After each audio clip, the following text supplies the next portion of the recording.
Such a critical time for the Chinese economy and, of course, by extension, the global economy.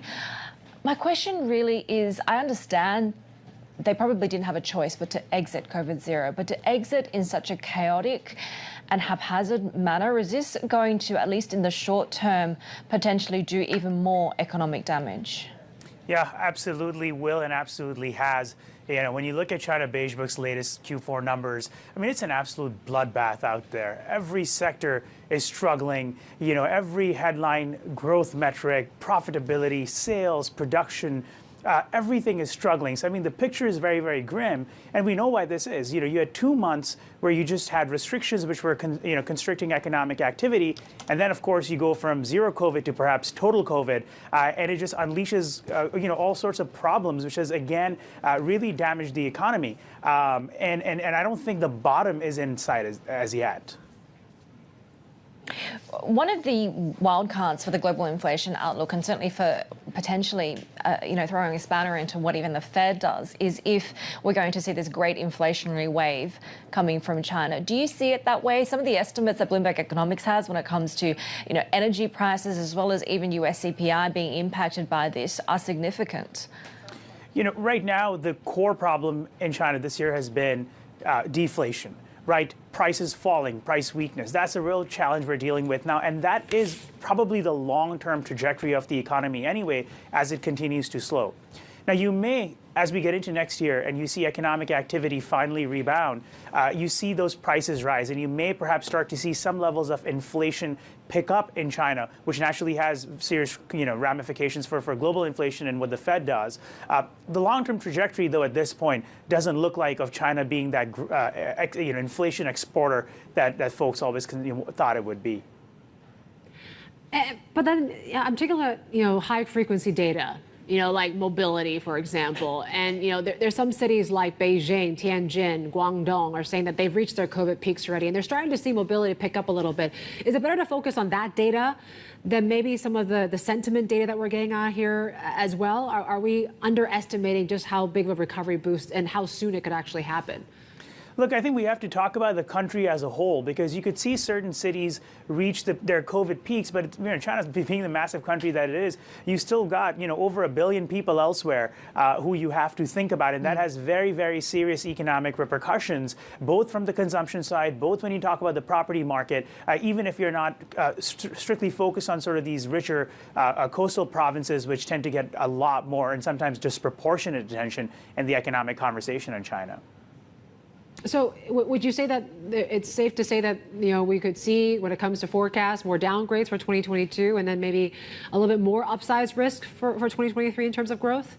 Yeah, exactly. Look, I think the next several weeks, the next month or so is going to be very, very tough.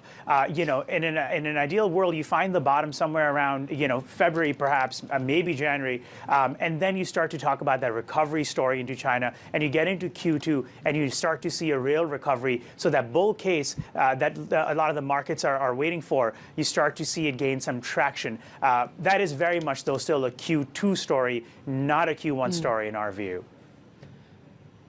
What does the longer-term debt picture looks like? We know that it's not pretty when it comes to local governments and how they've had to fund COVID-0. If we see more fiscal measures this year, do we run into that problem of the productivity of debt in China?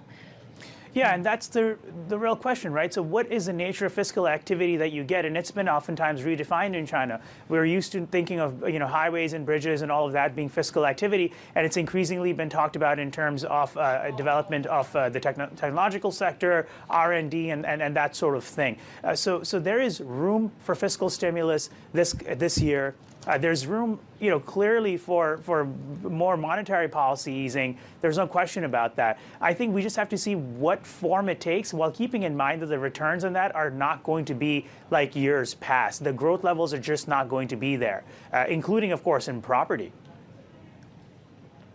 The other long-term picture, you've sort of alluded to a lot of the drags, property, infrastructure and demographics, not the least of which we need to look at that. But the geopolitical overlay, the decoupling in tech, particularly when we talk about chips, how much is that going to curtail not just the leadership's ambitions, but the ability to move the Chinese economy and industry to that next level? Yeah, I think in the short term, that's obviously a pretty major setback. And of course, as U.S. policy, if U.S. policy continues to evolve in that direction, and you see more and more technological decoupling, it's most certainly going to upend Beijing's plans and the leadership's plans for where they thought technologically the economy could evolve to because of their access to U.S. high-end technological inputs and parts and so forth. That said, I think it'll also probably be a precursor of the Communist Party looking for other mechanisms to obtain those high-end technologies, right? Because there is a national agenda there, and it certainly won't be abandoned even if it is in the short run sort of delayed. I was going to ask about just the export picture doesn't look too good either, right? When you're talking about sharp slowdowns in the U.S. and the EU, can China really rely on its domestic growth to sustain, where GDP is going to go? Are we really going to hit that 5% quite easily, you think? So, 2023, easy comps, 2022 being as poor as it was, we're thinking it's about 2% growth. So you can get some of those numbers, you can juice them for sure. But the reality is that we're looking at a Chinese economy that's recovering, this year amidst a global slowdown. The exports numbers, they've been lackluster, now they're falling. And so I think it's going to absolutely put a ceiling on how much of a recovery you can get, because of course exports drive a lot of it, and domestic consumption has not been a sustainable driver of Chinese economic growth for years.